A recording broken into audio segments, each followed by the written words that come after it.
Hi, I'm Olivia. At first, life was incredible. I had just been promoted to senior marketing manager at one of Seattle's top tech firms, and my husband, John, and I had finally saved enough for a down payment on our dream home. With John working as a software developer, our dual incomes gave us a comfortable lifestyle. We were the picture of a young, thriving professional couple living the dream. Then there was Karen. Karen, my mother-in-law, seemed sweet during my courtship with John.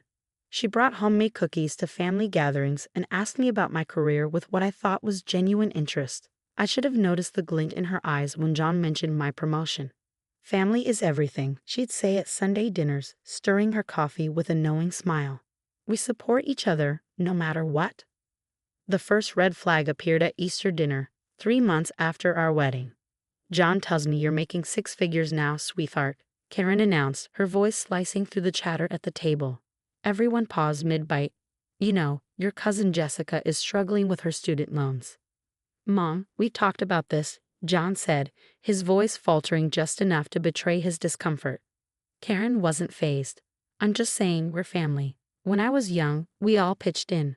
Your Aunt Mary paid for my nursing degree. Her tone dripped with Oscar-worthy guilt. I kept my composure. We're saving for our future right now, but I can help Jessica with her loan applications if she'd like.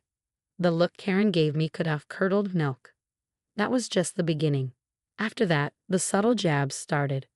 Comments about how young couples today were so selfish, how real families shared everything, how she'd raised John to understand family obligations. At every gathering, Karen would corner me in the kitchen, recounting tales of relatives who abandoned the family by refusing to share their wealth. She began showing up unannounced at our house with sob stories about distant cousins and their financial woes. The breaking point came last week. Karen called a family meeting at her house. When John and I arrived, we found not just Karen but all three of John's siblings and their spouses seated and solemn. Olivia, dear, Karen began, holding a neatly typed sheet of paper.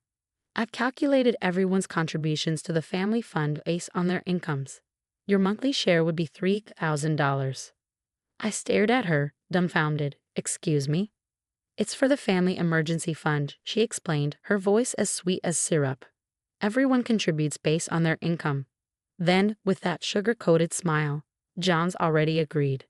I turned to John, but he couldn't meet my eyes. That's when I realized this wasn't just Karen meddling. It was her attempt to control our lives through money. The car ride home was painfully silent.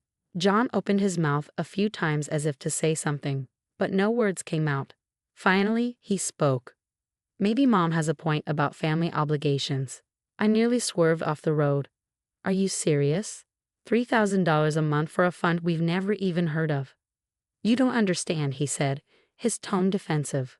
This is how we've always done things. Mom managed all our finances growing up. She knows what she's doing. That was just the start. Within days, the whispers began. John's sister, Emma, called, her voice dripping with concern. Everyone's worried about you, Olivia. Karen says you've been hoarding money while family members are struggling. At family gatherings, the shift was palpable. Relatives who once chatted warmly now avoided me. Conversations stopped abruptly when I entered the room. Karen had been busy spreading her narrative. Did you know Olivia bought a designer purse while poor Jessica might lose her apartment? I overheard Karen telling John's Aunt Beth at a barbecue. For the record, the designer purse was a $50 clearance find, and Jessica's apartment troubles were news to me. John grew more distant with each passing day. Mom says you're tearing the family apart with your selfishness, he said one evening over dinner before retreating to his home office, but Karen had made a mistake. She'd grown too confident in her web of control.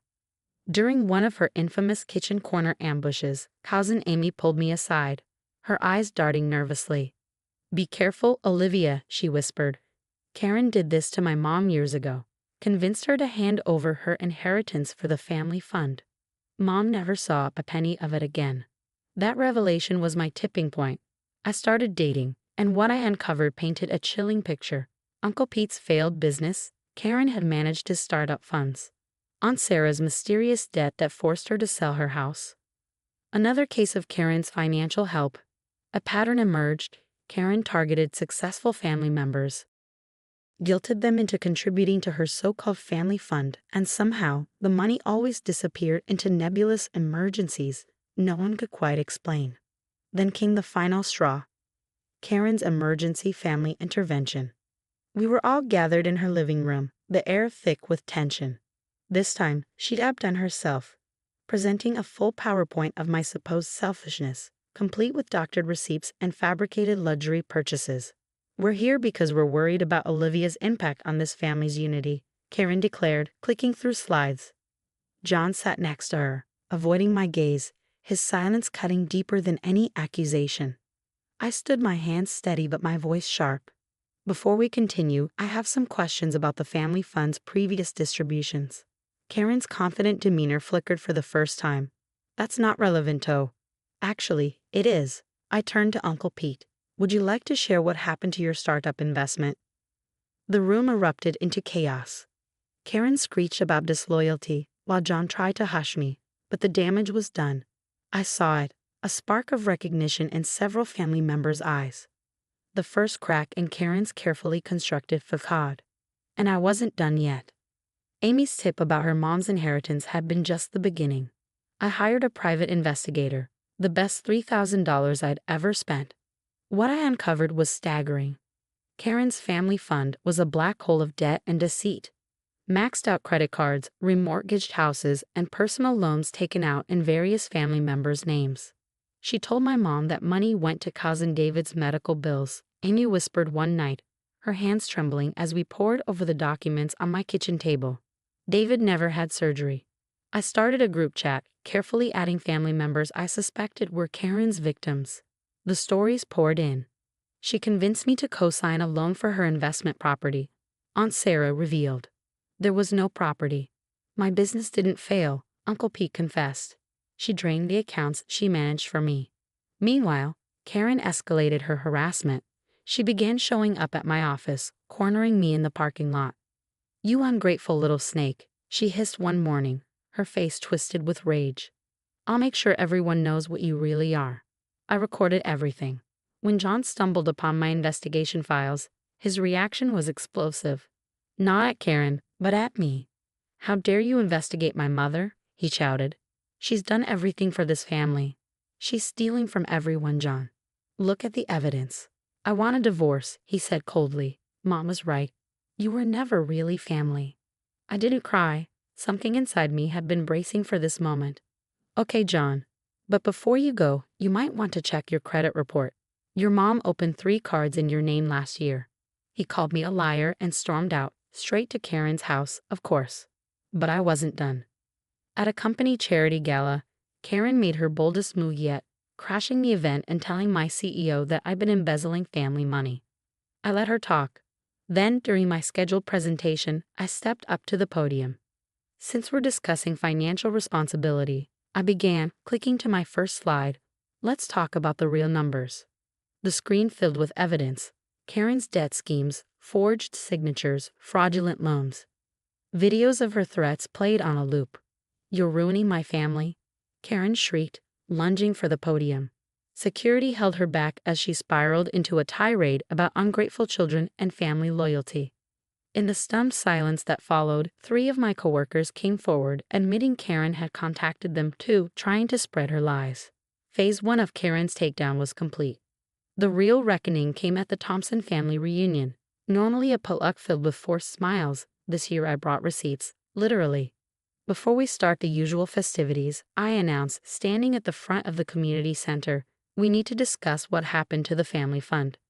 Karen's face turned ashen as I projected bank statements, loan documents, and credit reports onto the screen. Years of her financial abuse laid bare in black and white. The room fell silent as I walked through each scheme. Jessica's non-existent student loans, David's fake medical bills, Amy's mom's stolen inheritance. That money was meant for family emergencies. Karen tried to interject, but Aunt Sarah was the first to rise. "Like the emergency where you took my house down payment and blamed it on bad investments?" Her voice shook with restrained anger. "I lost my dream home because of you, Karen." The room was silent, the weight of her words hanging heavy. Then Uncle Pete stood. "My business didn't fail because of me. It was because you drained the accounts I trusted you to manage." Cousin David was next, his face pale. What surgery? I never had surgery. You told everyone I needed money for medical bills. One by one, they stood, each revelation hitting like a thunderbolt. Years of Karen's manipulation unraveled in mere minutes, each new betrayal stripping her power away. You all agreed to help. Karen's voice rose hysterically, her composure slipping. Tell them, John. Tell them how this family works. But John wasn't defending her this time. He was staring at the credit report in his hands, his face ashen. It showed $87,000 in loans he'd never taken out, each one bearing his mother's perfectly forged signature. Mom, how could you? His voice was barely a whisper. Karen's face twisted, her mask finally cracking. Everything I did was for this family, she shrieked, lunging for the laptop and knocking over chairs in the process. You're all ungrateful. I controlled this family for 30 years.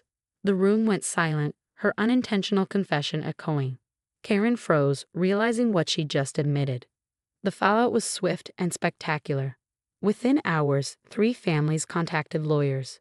John, finally confronting reality, discovered that his savings had been drained. His mother had secretly accessed his accounts. He'd lost everything enabling her schemes. Olivia. John approached me after the chaos, looking hollow and broken. I should have listened. Yes, you should have, I said. I felt no satisfaction, just relief. Good luck with the credit fraud charges. Karen's empire crumbled in weeks. Family members cut contact entirely. Her church asked her to step down from the charity board. Her country club friends abandoned her once her schemes came to light. Last I heard, she downsized to a small apartment, her assets frozen pending investigation. As for me, that promotion I mentioned at the beginning of this story turned into a full executive position. My CEO said, anyone who can handle a crisis like that deserves a spot in upper management. I sold the house John and I had planned to share and bought a sleek downtown condo just for me. Amy and several cousins are regular dinner guests now. Our bonds have grown stronger without Karen's toxicity. Sometimes healing means burning bridges and building new ones. The divorce papers came through last week. John tried one last time. We could start over, he texted. I left him on read. Instead, I took myself to Hawaii. The ocean view from my hotel room is stunning, and the Mai Tai I'm sipping tastes like freedom. Because sometimes the best revenge isn't about getting even. It's about breaking free and thriving on your own terms. After all, family is everything, right, Karen? What would you have done if you were John? Would you stand by a manipulative parent who opened credit cards in your name and drained your savings? Or support a spouse who uncovered the truth? Drop your thoughts in the comments. Let's talk about family loyalty versus protecting yourself from toxic manipulation. Would you ever give someone like Karen a second chance? If you enjoyed this story of financial manipulation and sweet revenge, consider subscribing for more real-life drama and satisfying karma. Don't forget to hit that like button and turn on notifications so you never miss an installment of Family Karma Served Cold.